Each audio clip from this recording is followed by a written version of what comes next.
हमारा कैंपस बहुत बड़ा है, मम्मी कहती पीछे की साइड मत जाया कर, जंगल तरफ है। तो मम्मी को समझाना पड़ता है कि ये मेरा ही अपना ही घर है, इसमें तो कम से कम मैं घूम सकती हूँ। नमस्कार, आप देख रहे हैं कैपिटल न्यूज। मैं हूं प्रफुल्ल गिरी। इस वक्त हम बांकी रोड स्थित ग्रीन वैली इंटरनेशनल स्कूल में हैं, जहां जिज्ञासा कार्यक्रम का आयोजन किया गया था। सवाल बच्चों का और जवाब आईएएस एसडीएम सुलोचना मीना का। और इस पूरे कार्यक्रम में बच्चों ने कई सवाल किए। आज का ये कार्यक्रम कैसा रहा और क्या अनुभव रहा आपका? ग्रीन वैली इंटरनेशनल स्कूल के कई बार मैंने झांकियाँ देखी हैं और दुबिया खार मेला में बच्चों ने साइंस मॉडल्स और बहुत सारे मॉडल्स बनाए हुए थे। तभी बच्चों ने इंसिस्ट भी किया था कि स्कूल में आइए। या मेरा बहुत मन था सभी बच्चों से इंटरेक्ट करने का। जिज्ञासा प्रोग्राम मुझे बहुत अच्छा लगा। पहले मुझे लगा था कि मुझे बच्चों को कुछ अपने साइंस साइड से बताना होगा, लेकिन बच्चों के बहुत सारे क्वेश्चंस थे, बहुत सारे डीप क्वेश्चंस थे, क्रिटिकल थिंकिंग वाले क्वेश्चन थे, जिसमें मुझे सोचना पड़ा कि मैं इसमें एक्चुअली क्या जवाब दूँ। थर्ड स्टैंडर्ड से लेकर 10th स्टैंडर्ड तक बच्चों के क्वेश्चंस बहुत ही यूनिक थे, एक्चुअल जेन्युइन क्वेश्चंस थे जो कि बच्चों की जिज्ञासा होती है। और कुछ क्वेश्चंस बहुत ही ज़्यादा डिफिकल्ट थे जिसमें मुझे बहुत सोचना पड़ा। ऐसा कौन सा सवाल ऐसा आपको लगा जो सबसे डिफिकल्ट था?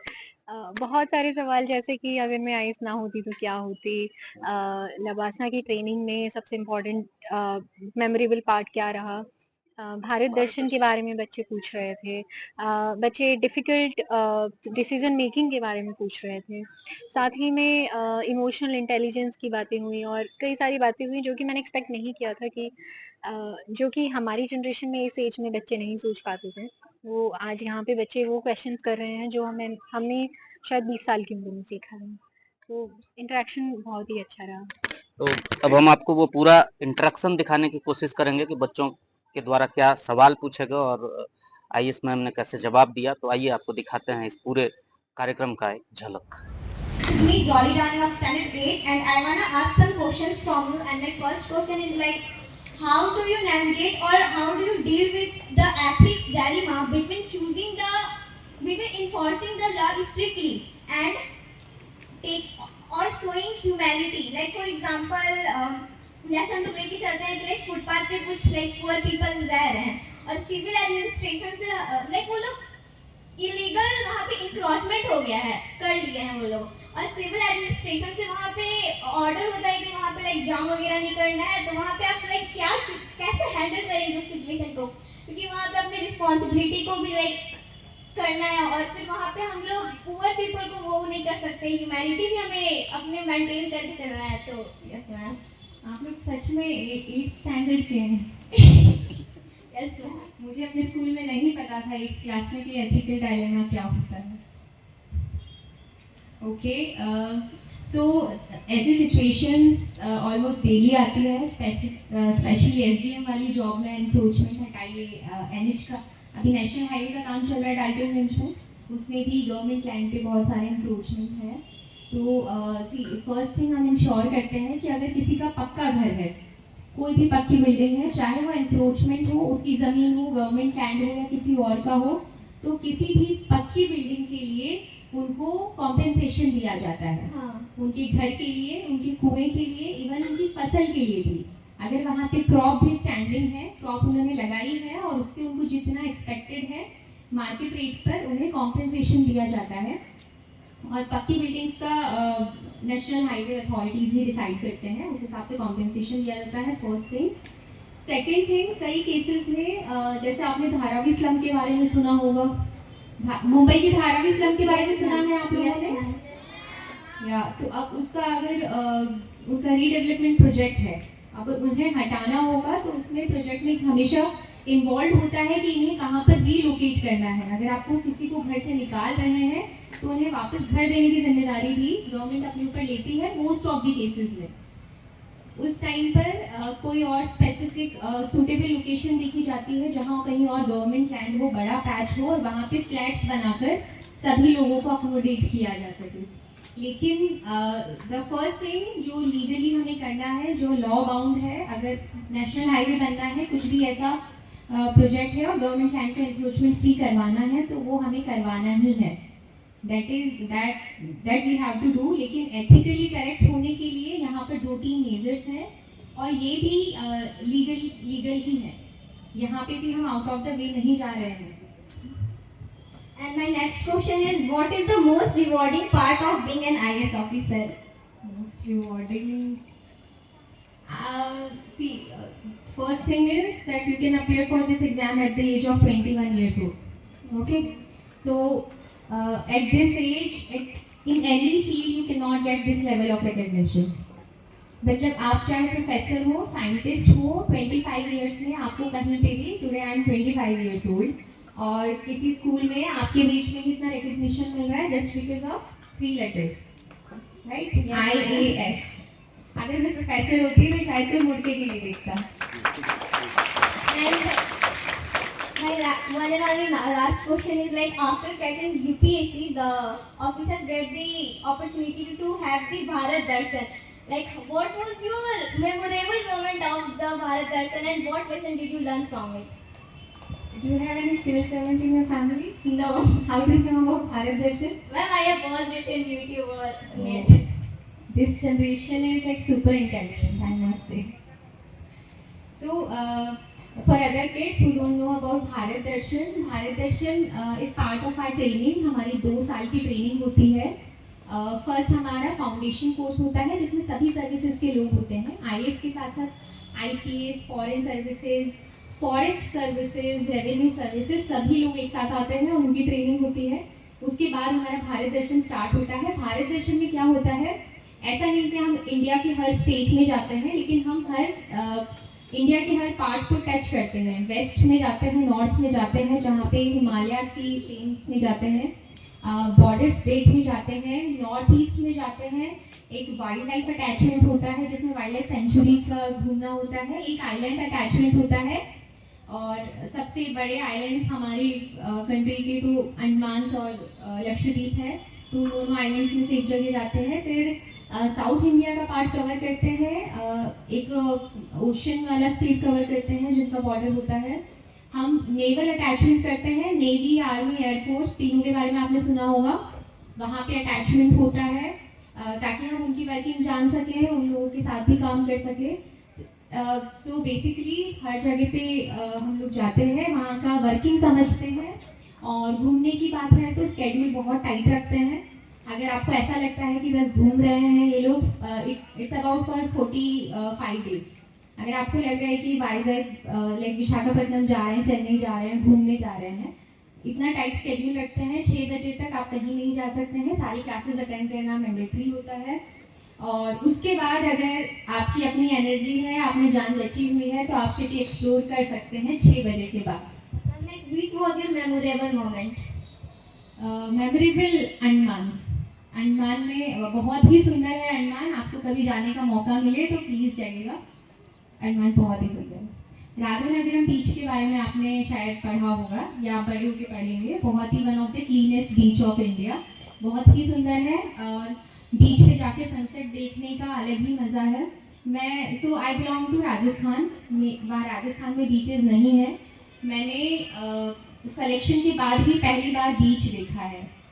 शायद झारखंड के बच्चों के साथ भी यही होगा क्योंकि आप लोगों के पास भी बीच नहीं है. लैंडलॉक्ड आपका स्टेट है. जब भी मौका मिले please visit. Ma'am, as you said that you belong to Rajasthan, then why did you choose Jharkhand as cadre? Can I know? Okay. You should. What do you want to become in future? Civil service I want to do. Civil servant. Okay. News anchor भी बन सकते हो आप. Thank you, ma'am. Grill कर सकते हो सारे politicians को और ऑफिसर्स को. A platform for student or youth to interact with the office of DM regarding issues that concern them. Okay, so there are no specific platforms for students to interact directly with DM, but there are social media platforms like every DM or every administrative officer has on Twitter, on Facebook. There you can interact, you can put your problems, you can tag that authority, that specific authority, be it DM, be it CM, you can tag them. My name is Diksha. So my question is that when you were in your school days, what was the one piece of advice that you wish you got before or earlier?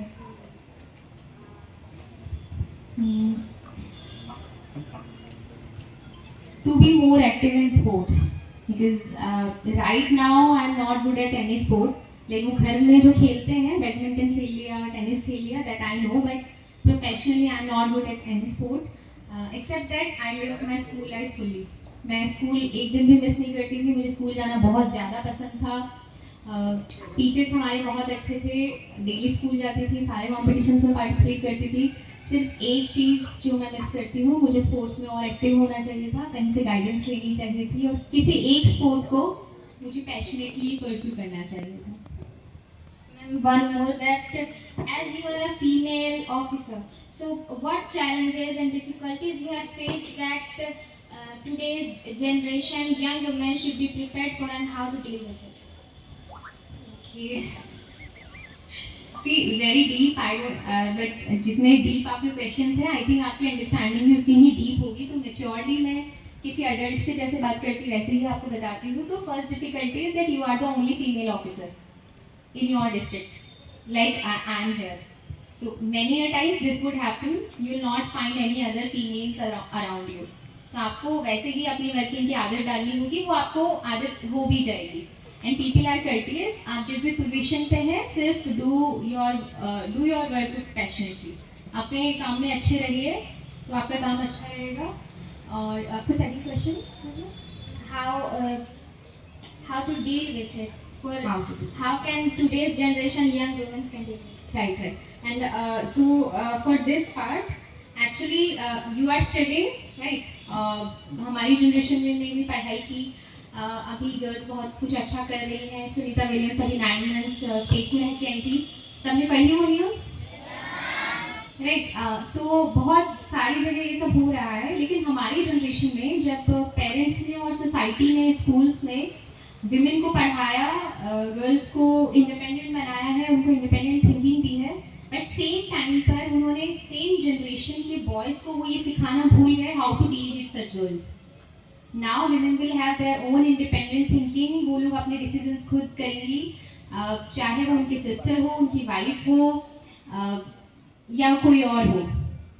सिर्फ इस time पे boys को यहाँ पे समझने की और समझाने की ज़रूरत है, पेरेंट्स को, टीचर्स को, कि अब आपको इन्हीं लड़कियों के साथ डील करना है जो कि जवाब देना जानती हैं, अपने डिसीजंस खुद लेना जानती हैं, आप लोगों के ऊपर डिपेंडेंट नहीं है फाइनेंशियली, इमोशनली, किसी भी चीज़ में. आज विमेन सब कुछ कर रही हैं. So ma'am, you didn't face any difficulties or challenges? I did face, and daily you will face some kind of difficulty. One of the difficulty you will face कि SDM हूँ मैं, but people will tell me कि madam रात को बाहर मत निकलिएगा. So अरे SDM रात को बाहर नहीं निकलेगा तो कौन निकलेगा, राइट? तो अभी आप तो बच्चे हैं और आप क्राइम वाली फील्ड में भी नहीं हैं, लेकिन जो लोग हैं उन्हें पता है कि मैडम रात को ही निकलती हैं. बस किसी को सुनना नहीं है, और अपनी लिमिटेशंस और बाउंड्रीज आपको दूसरों की एडवाइस पे सेट नहीं करनी है. अभी तो आप बच्चे हैं, अंडर 18, सबको सुनना ही पड़ता है. घर में हमें भी सुनना पड़ता है. मेरी मम्मी तो मुझे ये भी कहती है, हमारा कैंपस बहुत बड़ा है, मम्मी कहती है पीछे की साइड मत जाया कर, जंगल तरफ है. तो मम्मी को समझाना पड़ता है कि ये मेरा ही अपना ही घर है, इसमें तो कम से कम मैं घूम सकती हूँ. तो आपको अपने पेरेंट्स से भी डील करना पड़ेगा. आप खुद कितने भी इंडिपेंडेंट हो जाइए, लेकिन आपके पेरेंट्स, आपकी फैमिली, आपकी सोसाइटी, उनको धीरे धीरे आपको मॉडिफाई करना होगा, उनकी थिंकिंग को. और वो आप तभी कर पाएंगे जब आप अपने आप को सक्सेसफुल प्रूव कर देंगे, अपने डिसीजंस को सही प्रूव कर देंगे. Thank you, ma'am. My name is Trisha from standard 6. My question is that आप सफल और अनुभवी महिला शासक हैं. आपके अनुसार आप अपने करियर में सबसे बड़ा चुनौतियाँ क्या रहा है और आप उसे कैसे पार किए? ओके, सो मेरा सिलेक्शन हुआ है 2022 में. इतनी हिंदी आती है आप लोगों को? अनुभाविक शासक मतलब क्या होता है? शास्त्र मतलब ट्रेन। ओके, शास्त्र मतलब I think someone ruling, no ruler होता है ना शास्त्र। अच्छा, इट्स ओके। सो मेरा 22 में सिलेक्शन हुआ है, 2022 में, अभी 2025 है। सिर्फ 2 साल हुए हैं मेरे करियर के। और इसमें मुझे लगता है कि इतना बहुत कुछ बड़े लेवल की चुनौतियाँ तो नहीं आई हैं, लेकिन छोटी छोटी चीज़ों से आप डील करना सीखेंगे कि अपने सीनियर्स से कैसे डील करना है, कोलीग से कैसे डील करना है। और main part of being an administrator is public dealing. तो आपको पब्लिक को डील करना आना चाहिए। कोई छोटा एक्सीडेंट हो गया, रोड जाम कर देंगे, वहाँ आपको पब्लिक को डील करने जाना पड़ेगा। किसी का जैसे जॉली ने क्वेश्चन पूछा था, अगर आप एंक्रोचमेंट रिमूव कर रहे हैं, किसी को घर से निकाल रहे हैं, बड़ी बात है, उस टाइम पे आपको पब्लिक से डील करना आना चाहिए। तो मेन चुनौतियाँ यही हैं, क्योंकि इसको हम कभी स्कूल में तो नहीं सीखते हैं पब्लिक डीलिंग क्या होता है।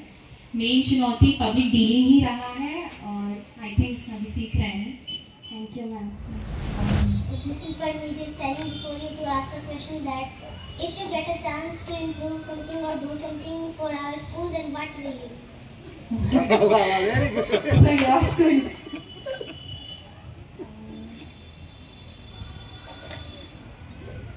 You're silent. I don't see any shortcomings in school. आप क्या चाहते हो, क्या इम्प्रूव होना चाहिए? Ma'am, I want that there should be solar panels for the electricity in our school. Very good. Okay, Good. okay. Point well taken. Okay. My question is that आप उन बच्चों को क्या सलाह देना चाहते हो जो बड़े होकर आईएएस अफसर बनना चाहते हैं? Okay.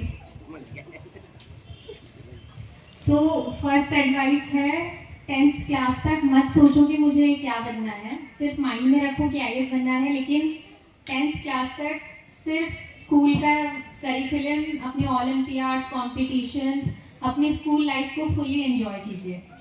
10th क्लास तक कोई स्ट्रेस लेने की ज़रूरत नहीं है। उसके बाद सोचिएगा कि अब मुझे क्या सब्जेक्ट लेना है। तो सब्जेक्ट्स में साइंस, मेरा साइंस था, तो साइंस भी एक अच्छा सब्जेक्ट है। आप उससे काफ़ी आपको लॉजिकल थिंकिंग आ जाती है, क्रिटिकल थिंकिंग जो होती है, इसमें you find logic behind everything. First thing subject choose करने का है, जिसमें आप साइंस या आर्ट्स जो आपको पसंद हो वो चूज कर सकते हैं। लेकिन स्कूल स्टूडेंट्स के लिए यही एडवाइस है कि अपने स्कूल टाइम को फुली एंजॉय कीजिए, और जो भी आपकी अदर एक्टिविटीज़ हैं उनमें भी पार्टिसिपेट कीजिए। Thank you, ma'am. My question is that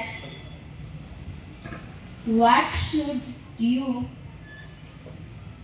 ma'am आप क्या करना चाहते हैं जो बच्चे, बोलो डरो नहीं, बोलो. No problem. Say. Ma'am what should we our brother and sister do to achieve the success in the life, and what should we our brother and sister avoid to achieve success in our life? So, answering first question, to achieve success, your goal should be clear. Okay, what do you want to achieve in life? Until 10th standard, I think it would be different, and after getting exposed to other things in school or in college, your goal might change, but be focused. First thing is choosing your goal, second thing is be focused, and third thing is after choosing your goal, work towards execution.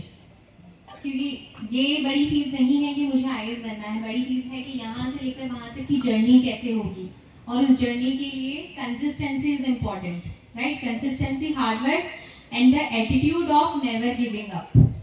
भी life में failures आते हैं। सो UPSC civil services के लिए 6 attempts होते हैं कि आप 6 बार एग्जाम दे सकते हैं। तो 6 बार एग्जाम देने का ये मेथड मतलब क्यों रखा गया है, क्योंकि यूपीएससी को भी और बड़े बड़े ऑफिसर्स को भी पता है कि एक बार में एग्जाम निकालना डिफिकल्ट है।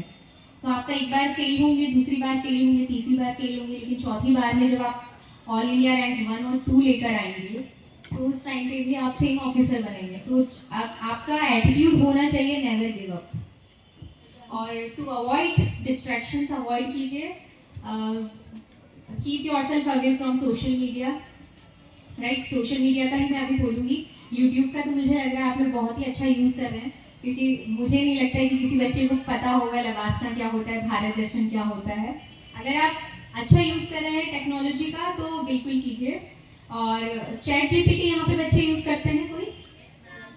Right, so it's a good tool assignment बनाने के लिए कॉलेज में और जॉब में आने के बाद। लेकिन स्कूल लेवल पे आपके ओरिजिनल थॉट्स अगर आप पुट करने की कोशिश करेंगे तो लाइफ टाइम वो आपके काम आएगा, because ChatGPT is always there, right. आपको बस एक फ़ोन में क्लिक करना है, नेट तो सबके पास होता ही है। चैट जीपीटी में तो हर कोई एक कमांड डाल के कुछ भी कर ही सकता है। फॉर एग्जाम्पल आपको ऐसे ही करना है, ऐसे करना है आपको पोल्यूशन पे या किसी भी चीज़ पे, तो उसमें आप कुछ भी कमांड डालिए, वो आ ही जाएगा। आप डालेंगे, मैं डालूंगी, या फिर कोई और जिसका कोई इंटरेस्ट नहीं है पढ़ने में या किसी चीज़ में, तो सेम जनरल कंटेंट उसका आएगा। आप लोगों को कोशिश करनी है स्कूल लेवल तक स्पेशली अपने ओरिजिनल थॉट्स डालिए, अपनी राइटिंग स्किल्स को अच्छा कीजिए, अपनी जो भी आपकी आर्टिस्टिक टैलेंट्स हैं उस पर फोकस कीजिए। एंड जो अभी एआई टूल्स आ रहे हैं उनको तभी यूज़ करना है जब बहुत ज़्यादा नेसेसरी हो। Okay, thank you ma'am. Ma'am, my name is Kriti Kumari of Standard 7B. My question is that you are a successful woman and inspiration to all of us who has faced numerous challenges in your life. From your perspective, what qualities do you think a woman should develop in their life to achieve success? Okay. So, first thing is be bold. Be bold. This is the first thing. कोई आपको कुछ बोल रहा है, आपको पता लग रहा है कि गलत चीज़ है, तो वहाँ पे आपके पास इतना करेज होना चाहिए to speak up against it, right. First thing is. Second thing, be clear in your thought process.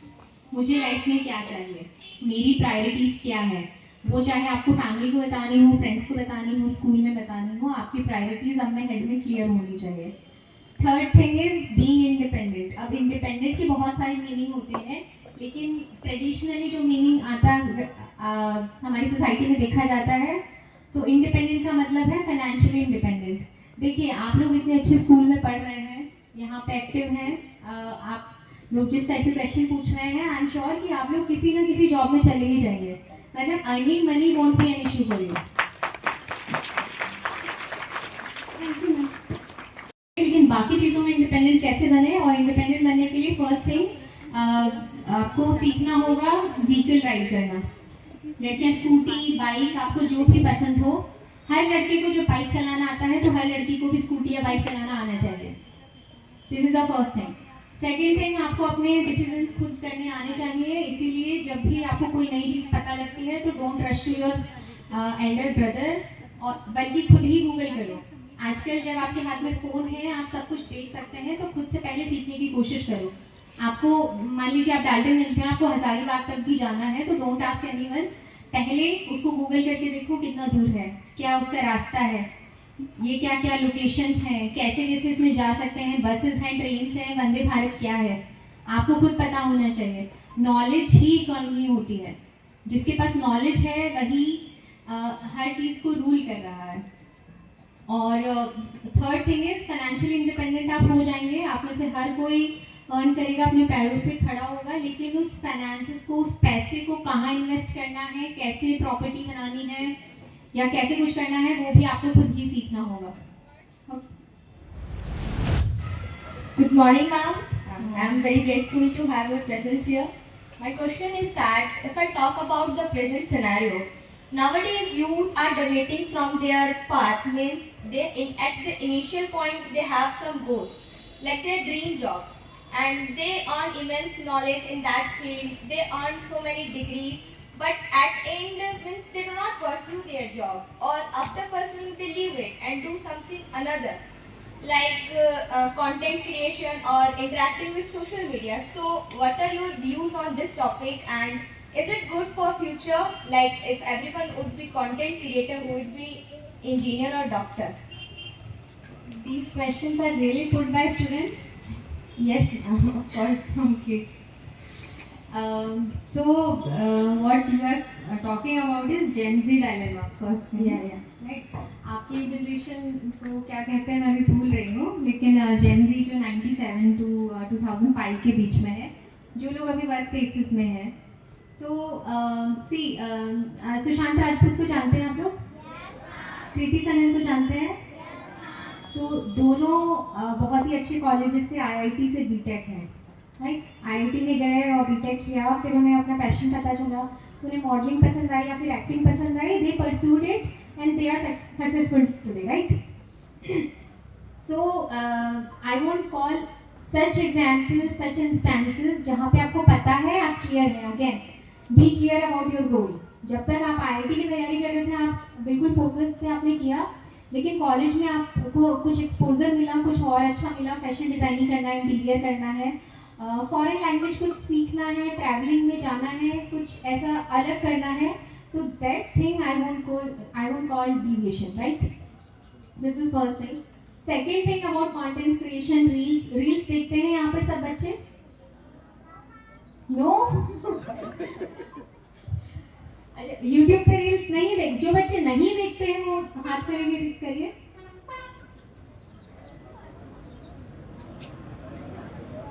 अच्छा, जो बच्चे नहीं देखते हैं उन्हें कैसे पता कि रील क्या होता है?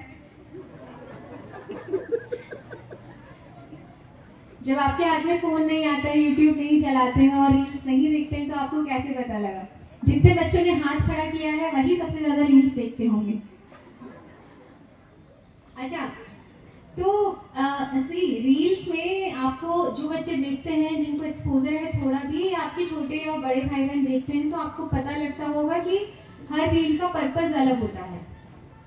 तो आपको कुछ ऐसी भी रील्स मिलेगी जो कंटेंट ऐसा प्रमोट कर रहे हैं, एजुकेशन रिलेटेड भी प्रमोट कर रहे हैं, सोशल इश्यूज पे प्रमोट कर रहे हैं, एक्टिंग के थ्रू सोशल इश्यूज को रेज करते हैं, डाउरी जैसी चीज़ों को, डाउरी हो गई, फीमेल फिटिसाइड हो गया, कुछ लोग लैंग्वेज, फॉरेन लैंग्वेज सिखा रहे हैं, कोई फ्रेंच सिखा रहा है रील्स के माध्यम से, कुछ लोग इंग्लिश सिखा रहे हैं, वोकैबुलरी, कि इसकी वोकैबुलरी अच्छी है, इनसे सीखिए, ये सीखिए।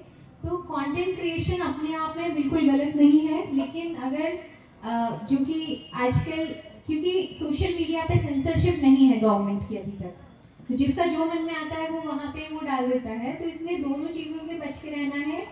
हेट स्पीच वाली चीज़ है, वल्गैरिटी वाला चीज़ है, तो don't go into these things. लेकिन अगर किसी को अभी भी कंटेंट क्रिएशन में, कोई है यहाँ पर जो GRWM करते हैं? Anyone knows full form of GRWM? हाथ खड़े करिए जो जानते हैं full form. Now I bet कि आपके टीचर्स को नहीं पता होगा क्या होता है। गेट रेडी विद मी करते हैं, 6th क्लास के बच्चे भी गेट रेडी विद मी करते हैं। मेरा स्कूल का स्किन केयर देखिए, होता है ये सब, इन सब चीज़ों में नहीं पढ़ना है स्कूल टाइम पे। लेकिन अगर आप वैसा कंटेंट क्रिएशन कर रहे हैं, I don't remember the name of that girl, लेकिन बहुत ही छोटी सी बच्ची है, मान लीजिए कि 8-9 साल की होगी, हर इंग्लिश इज रियली गुड, वो असम से है, बहुत अच्छा कंटेंट बनाती है, इंग्लिश के बारे में मेनली बताती है कि ये सेंटेंस आपने बोला है, नहीं ये नहीं बोलना है, इसमें ये गलती है, इसको ऐसे बोलना है। अगर ऐसे कंटेंट में आप हैं, आपको कहीं सपोर्ट मिल रहा है, तो you can go for content creation. लेकिन कहीं पे टाइम वेस्ट ही हो रहा है, आप सिर्फ मेकअप करना ही सिखा रहे हैं, और वो सब तो आप सीख ही जाएंगे ना इवेंचुअली। क्या लगता है, 1 वीक की वर्कशॉप होगी और इवेंचुअली आप लोग सीख जाएंगे। लड़के लोग बाइक की रील बनाते रहते हैं, नई नई बाइक्स उन्हें चाहिए, और फिर जो भी बाइक मिले, मोहल्ले की या अपनी हो या दूसरे की हो, वो उस पर रील बनाने के लिए बैठ जाते हैं। इन सब चीज़ों से, इस डिस्ट्रैक्शन से बच के रहना है बस। Thank you ma'am. A great pleasure to have you and talk to you. My question is that, do you think that fear of punishment is great motivator for law compliance rather than moral reasoning? See, in place like, I will not criticize the whole of India, लेकिन in few places fear of punishment is really greater than this moral compliance. People don't think on moral thing. आप में से भी कुछ बच्चे ऐसे कोई बच्चे हैं कुरकुरे खाए और पैकेट फेंक दिया रोड पे? कभी तो किया ही होगा ना, बचपन में मैंने किया है, आई एडमिट दैट। लेकिन जब समझ आई कि नहीं करना है, प्लास्टिक नहीं फेंकना है और चीज़ें यहाँ उधर इधर उधर नहीं फेंकनी है, रोड पे हर जगह डस्टबिन है, तो वहाँ पे मोरल कंप्लायंस आया, स्कूल्स के बच्चों में आया। लेकिन जब आप ब्रॉडर उसमें देखेंगे, आप कलेक्ट्रेट में भी आके देखेंगे, तो सीढ़ी के हर कोने में गुटखा या पान की पीके होंगी। एक भी कलेक्ट्रेट की जो बहुत बड़ी बिल्डिंग है, उसकी एक दीवार नहीं है जिस पे रेड स्टेन्स ना हो। तो वहाँ तो मोरल कंप्लायंस क्या करेगा? वहाँ पे आप you have to go with fear of punishment. I think किसी की सोसाइटी में स्टार्टिंग में fear of punishment is important, और जब धीरे धीरे उनके सोसाइटी में सिविक सेंस आने लगता है, एजुकेशन का लेवल बढ़ने लगता है, लोगों की समझ बढ़ने लगती है कि सारी सोसाइटी गवर्नमेंट प्रॉपर्टी हम सबकी है, ये एनवायरनमेंट हम सबका है, उस टाइम पे moral compliance would be greater. But in today's world, if you are asking for today 26 of March, तो fear of punishment. At initial age also, that if we talk about school, then the student focus that if I will not score good, then teacher will beat us. Then there is a fear of punishment rather than a moral reasoning. Then what is your views on it? आप लोगों को भी पीटते हैं क्या? अभी भी पिटाई हो रही है स्कूल में? अरे मुझे लगा था कि ये सब बंद हो गया हमारे टाइम के बाद। सो संस्कृत में हमारे 10th स्टैंडर्ड में संस्कृत में 10 में से 7 स्कोर किया था मैंने। कोई तो टेस्ट था और जो भी था, सर ने 8 मार्क्स उसकी कट ऑफ बता दी कि जिसके 8 नंबर से कम है वो सब पिटेंगे। और उस टाइम मुझे भी डंडा पड़ा। हम लोगों को हाथते मारते थे, आप लोगों के यहाँ क्या होता है? सेम चीज़ होती है। अच्छा, मुझे लगा था कि अब ये स्कूल्स में बंद हो गया है, बट अच्छा है कि ये है। तो आई एम रियली ग्लैड हम ही लोग क्यों सफर करें। देखिए, फियर ऑफ पनिशमेंट वहाँ था, लेकिन उससे ज़्यादा फियर ऑफ ह्यूमिलिएशन था। आई वुड से मैं स्कूल से, मतलब बचपन से ये टॉपर रही हूँ। कई बार टीचर्स मुझसे कंफर्म करते थे कि ये वाला चीज़ सही है क्या, लाइक कोई भी फैक्ट वाली चीज़, फैक्ट चेकिंग वाली जो चीज़ होती है, और फिर पूरी क्लास के सामने वहीं पे उसी टॉपर को डंडा पड़ रहा है, तो ह्यूमिलिएशन वाली चीज़ वो ज़्यादा थी। और अगर ये है तो again I support this fear of punishment. Okay. My next question is that, as you are in administrative purpose, then how you prevent that your personal biases does not influence your administrative decision? Very good question, and again it's very difficult to put your personal biases aside. Anyone is human being there, चाहे वो DM है, CM है, PM है या SDM है। Personal bias हमेशा रहता है। मैं थोड़ा फेमिनिस्ट टाइप पे हूँ, तो मुझे लगता है कि मैं विमेन की प्रॉब्लम्स को ज़्यादा सुनती हूँ। और लेकिन आपका अगर ये जो बायस है, ये आपको वीकर सेक्शंस के साइड ज़्यादा सिंपैथेटिक बना रहे हैं तो अच्छा है। लेकिन आपके बायस अगर हेटेड टाइप चले जाएंगे, फॉर एग्जांपल कास्ट पे या रिलीजन पे, जो कि आप आजकल की सोसाइटी में देख रहे हैं, न्यूज़ में देखते होंगे, तो वो काफ़ी प्रॉब्लमेटिक है। लेकिन एक और चीज़ है कि जब आप उस चेयर पे बैठते हैं, तो अपने आप वहाँ पर आपको बैठ के फील आती है कि मुझे सही काम करना है और सही डिसीजन लेना है। अगर मेरे सामने 5 लोग हैं, उनमें से एक मेरा फेवरेट है और बाकी 4 नहीं है, तब भी I would want to do the same thing for everyone. चाहे हो सकता है कि मैं उसके एक चीज़ ज़्यादा कर दूँ, लेकिन बाकी 4 के लिए भी I would want to do the right thing. जब आप उस चेयर पे बैठेंगे तो वो अपने आप आपके अंदर आ जाता है। Inner feeling says that we don't have to do. Yeah. How we can ensure that we don't do it? For example, if we talk about a friend circle, so the friend we जिसको हम लोग ज़्यादा पसंद करते हैं, उसको ज़्यादा उसकी तरफ होते हैं कंपैरिजन टू क्लासमेट। उसको कैसे इंश्योर करें कि वो पर्सनल वाइज वो नहीं है। फॉर एग्जांपल, अगर किसी को नोट चाहिए, तो अगर बाद में को पहले नॉर्मल क्लास में मेरे से मांगा है तो ठीक है, बट उसके बाद अगर मेरी फ्रेंड मांगी तो ऑफकोर्स वो अपनी फ्रेंड को देंगे, भलाई वो पहले क्लासमेट मांगा। तो उसको इंश्योर कैसे करें कि बीच में पर्सनल बायस नहीं आए? पर्सनल थिंग्स में तो बहुत ही डिफिकल्ट है कि पर्सनल बायस ना आए। अगर आपके नोट्स मांगे हैं, आपकी बेस्ट फ्रेंड है और बाकी 2 लोग हैं, मैं तो सीधा कहती थी यार ये मेरी बेस्ट फ्रेंड है, पहले इसी को दूंगी ना। But it's not good like we see it as a moral. Personal level पे ये ठीक है अगर नोट्स की बात है और ये सब बात है, लेकिन if you are class monitor, ठीक है, रिस्पॉन्सिबिलिटी वाली चीज़ वहाँ आती है। आप क्लास मॉनिटर हैं, अभी भी होता है, क्लास मॉनिटर होगा, बच्चे खाली पीरियड है तो नाम लिख रहे हैं बोर्ड पे कि दिस पर्सन इज टॉकिंग। ऐसा हमारे टाइम पे तो होता था। I used to be class monitor. एक दो बार मुझे लगता है कि बायस वर्क किया कि मैंने अपने फ्रेंड का नाम नहीं लिखा जो बोल रहा है, लेकिन आफ्टर सेकेंड टाइम वो पेशेंस खत्म हो जाता है, आप सबको इक्वली ट्रीट करने लगते हैं। तो आपको वो रिस्पॉन्सिबिलिटी वाली पोजीशन पे आना होगा अगर ये करना है तो। लेकिन पर्सनल वाली चीज़ों में ये चीज़ आप नहीं अवॉइड कर सकते हैं। आप मानिए आप जब बड़े होंगे आप लोग ड्रेसेस एक्सचेंज करते हैं, मानिए शूज़ एक्सचेंज करते हैं, ठीक है, आज मैं जा रही हूँ कहीं पार्टी में जा रही हूँ, मुझे मेरी ड्रेस के साथ ये सैंडल्स चाहिए, आपको 3 लोगों ने पूछा है, आप पहले अपनी फ्रेंड को ही दोगे। So that kind of trust is there, और वो फ्रेंड को इसलिए दोगे क्योंकि आपकी उससे रिलेशनशिप अच्छी है, that person is good to you. जब आपको ज़रूरत होगी तो वो पर्सन पहले आपको प्रायोरिटी पे रखेगा। उसको कैसे खत्म करें? अगर हम स्मॉल इनिशियल लेवल पे देखें तो ठीक है, बट अगर उसको ऊपर देखें तो फिर वो गलत हो जाता है ना। अगर हम लोग स्टार्टिंग से ही रोकेंगे तो आगे जाके तो और बड़ा हो जाएगा, तो फिर उसको रोकना तो एसेंशियल है ना। See that is very idealistic, ऐसा तो आप नहीं ही कर पाएंगे और मुझे लगता है कि नहीं करना चाहिए। पर्सनल लेवल पे कुछ लोग होंगे जो आपसे क्लोज होंगे और वो क्लोज हैं क्योंकि आपकी वाइब मैच होती है, वो लोग आपके साथ अच्छे हैं और आपको उन्हें प्रायोरिटाइज करना चाहिए, ये मेरी थिंकिंग है। और अगर आप ये सब चीज़ नहीं करेंगे ना, आपके लिए सब इक्वल रहेंगे, तो आप में और किसी मशीन में कोई डिफरेंस नहीं है। You are a human being, आपके इमोशंस हैं, आपको एक इंसान पसंद है और दूसरा नहीं है, और ये चीज़ होनी चाहिए। और ये सब EQ में आता है, इमोशनल क्वेश्चन जो होता है। इमोशनल इंटेलिजेंस के बारे में पढ़ाते हैं आपको? अच्छा नहीं, अभी छोटे कंप्यूटर में पढ़ा है 10th में है emotional intelligence. Emotional intelligence, right. So emotional intelligence में यही है। What is emotional intelligence? इसकी डेफिनेशन अगर आप देखेंगे तो इमोशनल इंटेलिजेंस के कुछ कंपोनेंट्स हैं, जिसमें 4 कंपोनेंट्स हैं। अपने इमोशंस को समझना और अपने इमोशंस को हैंडल करना, 2 कंपोनेंट्स ये हो गए। थर्ड थिंग इज दूसरे के इमोशन को समझना और दूसरे के इमोशन को हैंडल करना या उससे डील करना। Managing all emotion and understanding others emotional identity.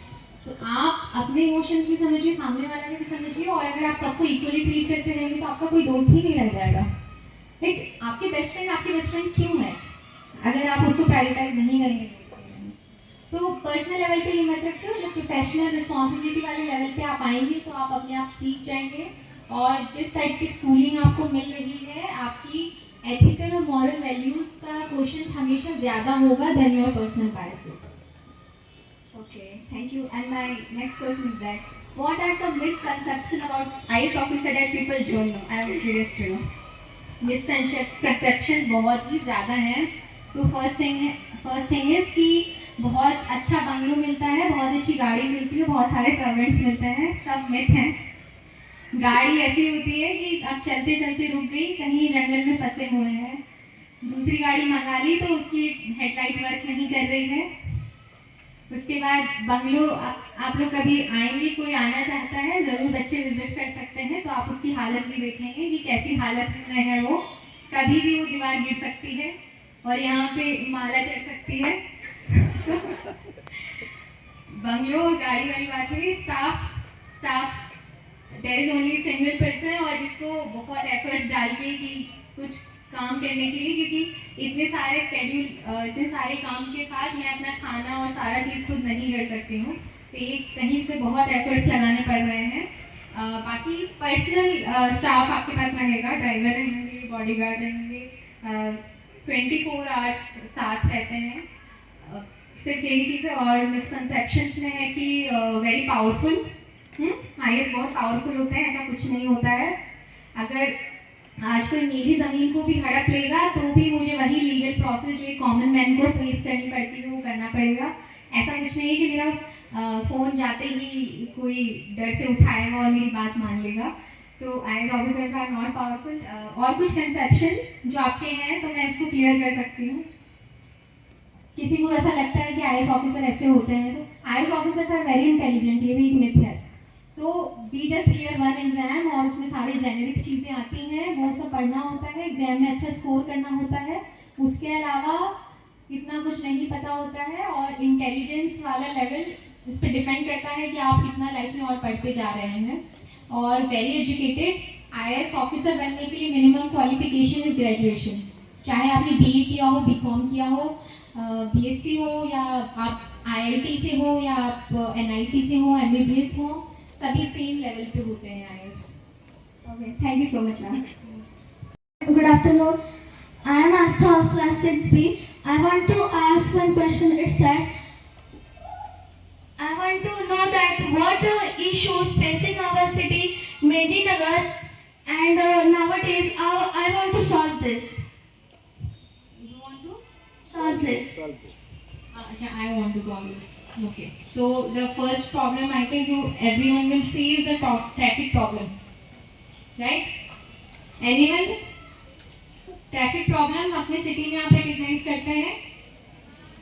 आपकी बस बीच में फंसती है कहीं पे आते जाते टाइम, ट्रैफिक प्रॉब्लम है, रोड वाइडनिंग का काम इसमें होना चाहिए।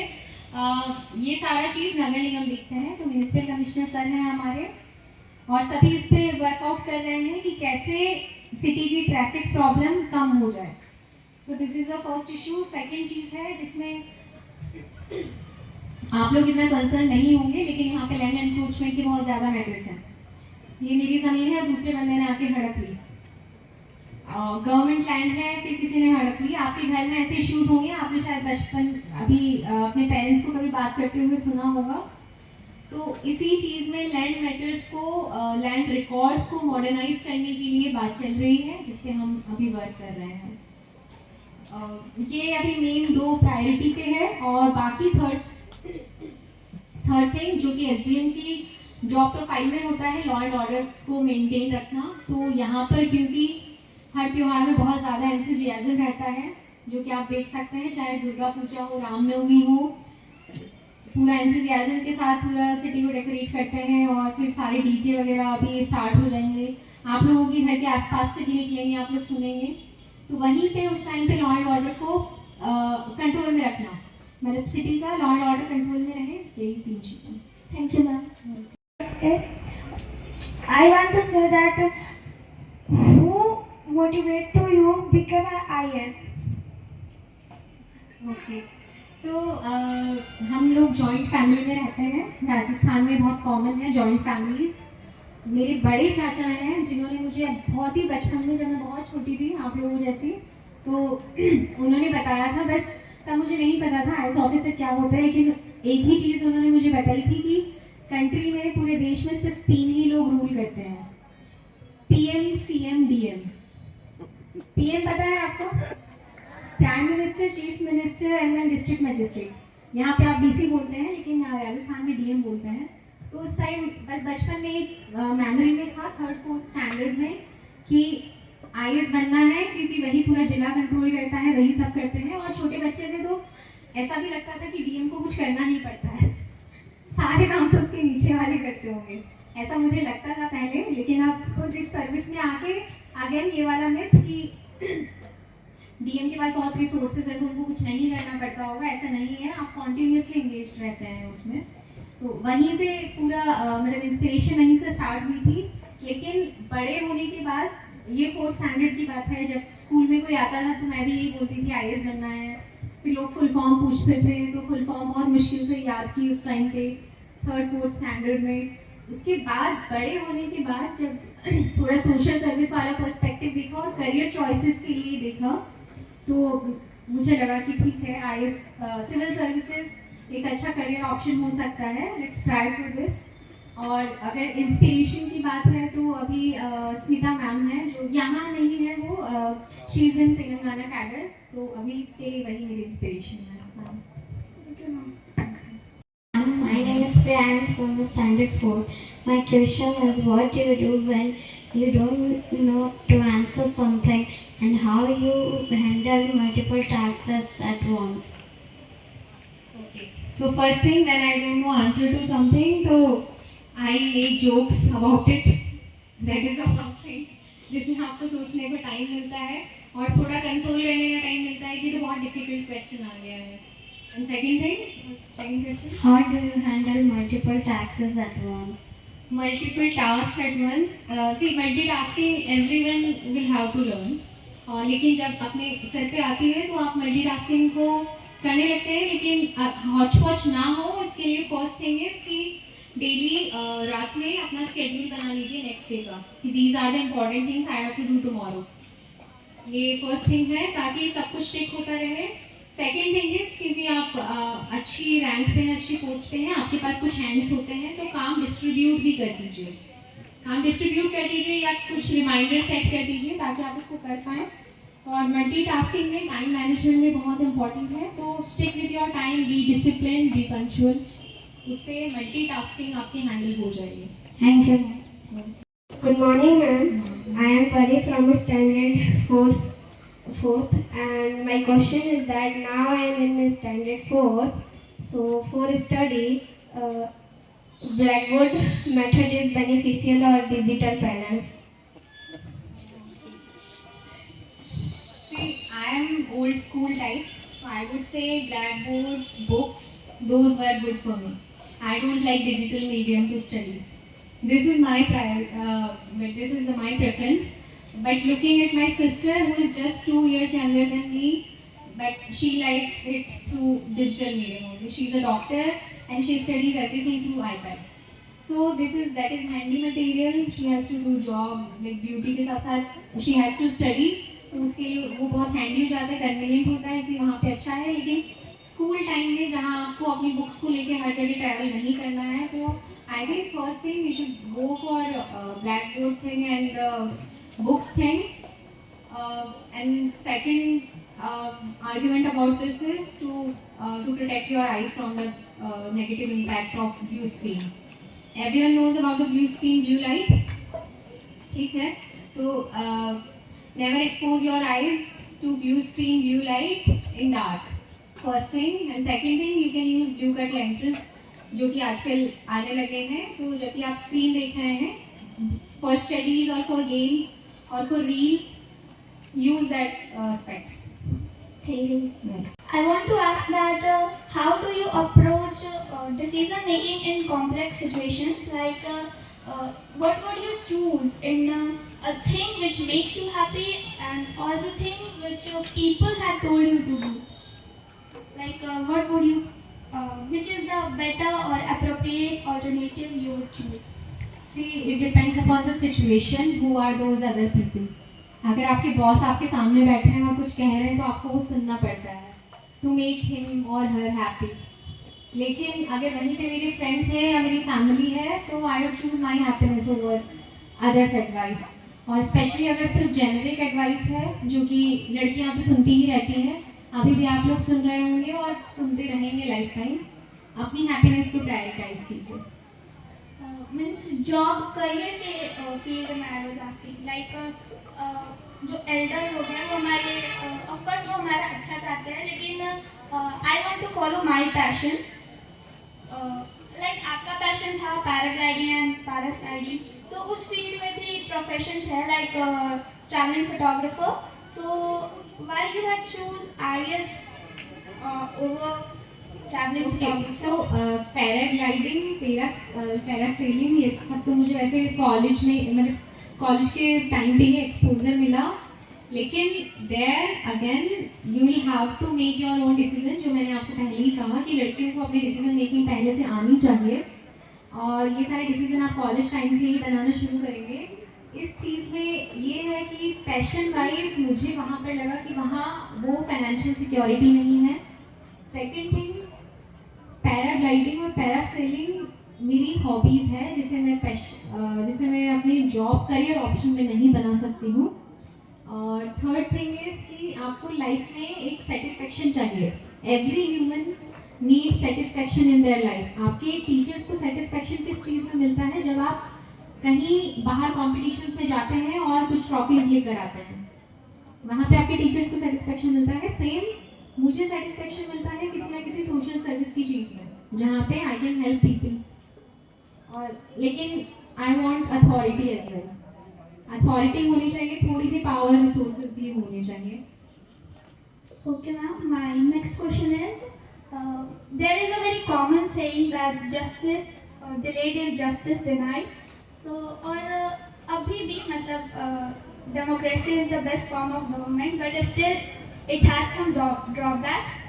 तो और वुमेन सेफ्टी को लेकर अभी भी एक क्वेश्चन मार्क है सोसाइटी में। इसलिए तो आपने भी बताया कि आपकी मम्मा भी बोलती है कि जंगल साइड में नहीं जाना चाहिए इधर, तो ऐसा क्या इनिशियल्स लेना चाहिए जो मतलब पेरेंट्स इंश्योर रहे कि हाँ मेरा बच्चा जा रहा है सोसाइटी में तो वो सेफ है, और लाइक उन लोग को केज में एक चार दीवारी में बंद बना रखे हैं। See the problem in our society is कि हमारे पेरेंट्स सिर्फ ये सोचते हैं कि मेरी बेटी बाहर जा रही है तो सेफ रहे। वो लोग कभी ये नहीं देखते हैं कि मेरा बेटा किस टाइम पे कहाँ पर और क्या कर रहा है। जिस दिन से आपके पेरेंट्स दोनों बच्चों के बारे में सोचने लगेंगे कि मेरा बेटा टाइम पे घर आए और मेरी बेटी, जैसे लड़कियों के लिए आप टाइमिंग लगाते हैं, कर्फ्यू टाइमिंग लगाते हैं, उसी टाइम पे प्रॉब्लम सॉल्व होने लगेगी। Second thing about again school, देखिए किसी की भी बेसिक फाउंडेशन दो ही जगहों से बनती है, फैमिली एंड स्कूल। फैमिली पे अभी तो पेरेंट्स यहाँ पर नहीं है, अदरवाइज मैं उनसे अपील करती हूँ कि यहाँ पे टीचर्स हैं, हम स्कूल में बैठे हुए हैं, तो यहाँ पर जब आपको गर्ल्स को आजकल गुड टच बैड टच के बारे में बताया जाता है, आपके स्कूल में भी बताया जाता होगा। Everyone knows about good touch bad touch? Okay, क्या कभी बॉयज को ये बताया गया है कि कैसे किसी लड़की को अनकंफर्टेबल फील नहीं करवाना है? लड़कों को पता है गुड टच और बैड टच के बारे में? लड़कों को ये बताया गया है कि आपको कैसे अनकंफर्टेबल फील नहीं करवाना है? होली के टाइम पे किसी भी लड़की के ऊपर बस ऐसे ही पानी और कलर्स नहीं फेंक देने हैं। जिस दिन स्कूल्स और फैमिलीज में हम ये सिखाना स्टार्ट कर देंगे, वहीं पे सेफ्टी इंश्योर होगी। लॉ लेवल पे, लीगल लेवल पे ऑलरेडी बहुत सारे मेजर्स हैं, हर चीज़ के एक्ट्स बने हुए हैं, पनिशमेंट अभी भी होती है, नाइट टाइम में पेट्रोलिंग होती है, हर चीज़ होती है, लेकिन रिसोर्सेज अभी भी, क्योंकि हमारी कंट्री की पॉपुलेशन बहुत ज़्यादा है, पता है दुनिया में सबसे ज़्यादा पॉपुलेशन किसकी है? इंडिया। अब इंडिया की पॉपुलेशन इतनी ज़्यादा है तो वहाँ पे कंट्रोल रखने के लिए सिर्फ हम हर जगह पुलिस नहीं लगा सकते हैं। यहाँ पे सोसाइटी को अपने आप को सुधरना होगा, और उस सोसाइटी का एक मेजर चंक है आप फ्यूचर हैं, स्टूडेंट्स आर द फ्यूचर। तो यहाँ पे जितने बच्चे सुन रहे हैं, लड़के भी लड़कियाँ भी, यहाँ पे दोनों को सीखना होगा कि कैसे आप सोसाइटी को इक्विटेबल बनाएंगे, फीमेल्स के लिए कैसे सेफ्टी इंश्योर करेंगे। Thank you, ma'am. And next is, does absolute justice really exist? Because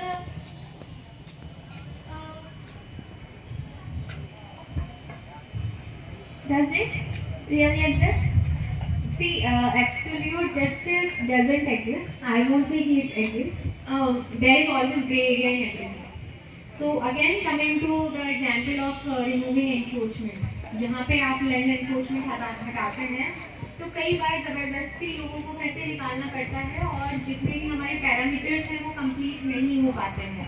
जिनको घर प्रोवाइड करवाना होता है, जिनको लैंड देनी होती है, जब डैम बनता है कहीं पर भी तो बहुत सारे पूरे गाँव को शिफ्ट किया जाता है।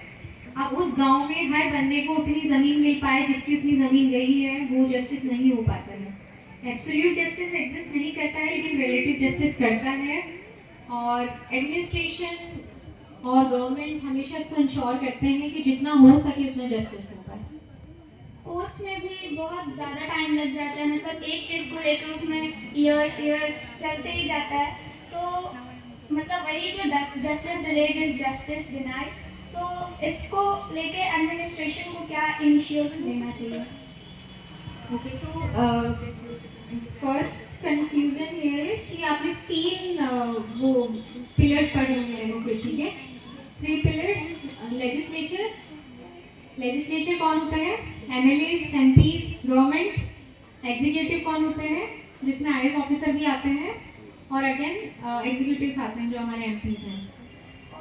Fourth one is media. So third one is judiciary. The question you're asking me is about judiciary and from the executive part. लेकिन कोर्ट्स के लिए जितना हमने पढ़ा है वहाँ पेंडेंसी का बहुत ज़्यादा इशूज है। तो अगेन आई थिंक जो स्पेशल कोर्ट्स बीच बीच में किए जाते हैं और out of the court settlement के लिए बोला जाता है, वो सारी ड्राइव्स की जा रही हैं पेंडेंसी खत्म होने के लिए, क्योंकि ऑलरेडी इतनी पेंडेंसी है कि डेट्स के लिए बहुत टाइम लगता है और केसेस और ज़्यादा डिले होता जाता है जस्टिस। और ये भी है कि हमारी सोसाइटी में जो हाई प्रोफाइल पर्सन होते हैं लाइक पॉलिटिशियंस होते हैं, तो वो लोग के रिलेटिव कुछ गलत काम करने में हेजिटेशन भी नहीं करते, क्योंकि उनको पता है कि वो अपना पावर मनी का यूज़ करके वो बच जाते हैं। तो इसमें भी कहीं ना कहीं हमारी कंट्री को बैकवर्ड ले रहा है। तो इसमें भी क्या इनिशियल समझ सी इसमें अगर ऐसे कुछ इंस्टेंसेस आपने देखे होंगे तो उसमें हर जगह से कुछ ना कुछ गलती है। और फर्स्ट है कि हमारे बहुत सारे लॉज में लीगल वेज में लूप होल्स हैं, लूप होल्स को बहुत ज़्यादा यूज़ किया जाता है। सेकंड पावर वाली चीज़ है, तो दैट इज़ अबाउट ऑफिसर्स, अगर वो किसी भी गलत काम को छुपा रहे हैं। My question is that what advice will you give in your young version? My young version in school or college?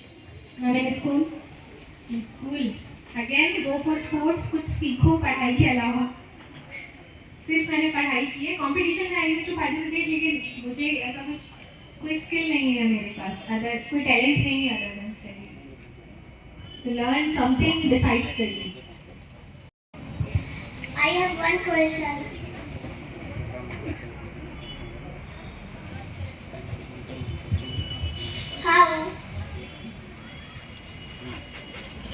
How would you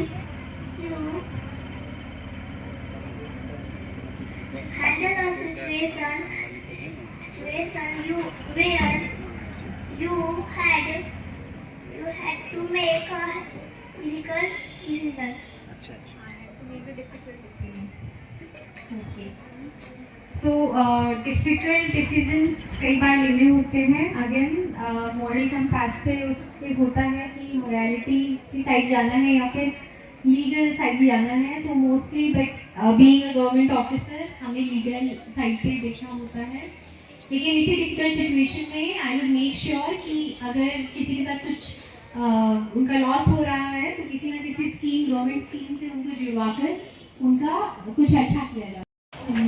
Hello ma'am, good morning ma'am. My name is Aditi Tiwari. I want to ask, how do you help people in our district? How do I help? So IAS officers के पास help करने के बहुत सारे avenues होते हैं। तो first thing is about helping people to knowing about their problem.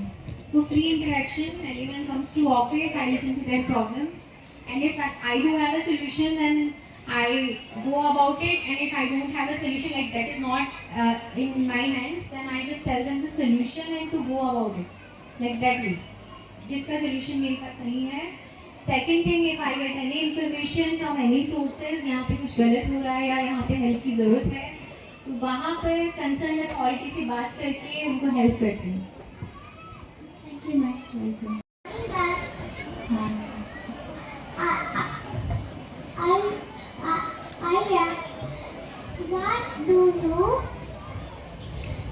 What do you think is the most important quality in a leader? Most important quality. Okay. I think most important quality is about giving credit. Giving credit to the team. जिस आपकी team में जिस member ने जितना help किया है, जितना काम किया है, उन्हें क्रेडिट दीजिए। आपके अंदर वो क्वालिटी होनी चाहिए क्रेडिट देने की। Second thing is communication skills. अपनी टीम के हर मेंबर से, अपनी ग्रुप के हर मेंबर से कम्युनिकेट करते रहिए, उनकी प्रॉब्लम सुनिए और उन्हें सोल्यूशन दीजिए। And third thing is don't shout at anyone in public. उनको पर्सनली समझाइए कि आपकी ये गलती आपको ठीक करना है। सबसे पहले तो मैं अपने ज़िले की एसडीएम मैडम को बहुत बहुत धन्यवाद देना चाहती हूँ, जिन्होंने अपना इतना बिजी शेड्यूल होने के बावजूद भी हमारे बच्चों के लिए, विद्यालय के लिए अपना बहुमूल्य समय निकालकर विद्यालय में उनसे बातें की। बच्चे के मन में जितने भी जिज्ञासा थे, जितने भी क्वेश्चन थे, मैम ने उन सारे बच्चों के सवालों का बहुत ही सटीक जवाब दिया है, बच्चों को समझाया है, उन्हें मोटिवेट किया है। और ये हमारे कार्यक्रम लगभग 2 से ढाई घंटों तक चला है। इसमें मैम ने पूरे बच्चों के साथ क्लास 1 से लेकर के क्लास 10 तक की हर एक क्लास से 2 या 3 बच्चे जिनके पास जो क्वेश्चन थे वो प्रत्येक क्वेश्चन उनसे पूछे हैं, उनके करियर के बारे में, उनका जर्नी कैसा था, उनका पढ़ाई में रुचि कैसा था, उनका बैकग्राउंड कैसा था। मीन्स हर एक जो क्वेश्चन है उनका सिलेबस से लेकर के अपने जो उनका फ्यूचर में जो आगे बनना है, आगे उनका जो लक्ष्य है उस लक्ष्य तक वो कैसे पहुंचे इसके बारे में उन्होंने पूछा और मैम बच्चे ने कितना उत्साहित हैं इस कार्यक्रम के बाद? जी, बच्चे तो बहुत उत्साहित है। जब से मैडम के ऑफिस से नोटिफिकेशन आया है कि कल मैडम हमारे विद्यालय में आने वाली हैं और हम लोगों ने ग्रुप में मैसेज कल रात में ही दिया था और उसी समय से सारे बच्चे इतने उत्सुक हैं कि हम बता नहीं सकते हैं, क्योंकि मैम ने जब दुबिया खाड़ मेला लगा था वहाँ पे स्कूल के कुछ बच्चे अपने साइंस प्रोजेक्ट को लेकर के गए हुए थे और मैडम वहाँ स्टॉल पे आई थी बच्चे के कहने पे। बच्चे ने भी मैम से उस समय भी वार्तालाप किया और बच्चे ने आग्रह किया था कि मैम एक बार आप हमारे विद्यालय में आइए, और मैम उस समय वो बात बोली थी कि ठीक है मैम 3 मार्च के आसपास स्कूल में आऊंगी। लेकिन किन्हीं कारणवश, क्योंकि वो बिजी शेड्यूल है उनका, जिले का कुछ कार्य हो रहा होगा, इसके वजह से वह ना आ पाई और उन्होंने कल इन्फॉर्मेशन दिया और आज हमारे विद्यालय में आई, अपना बहुमूल्य समय दिया। इसके लिए पूरा विद्यालय परिवार मैम का सदा आभारी रहेगा। धन्यवाद।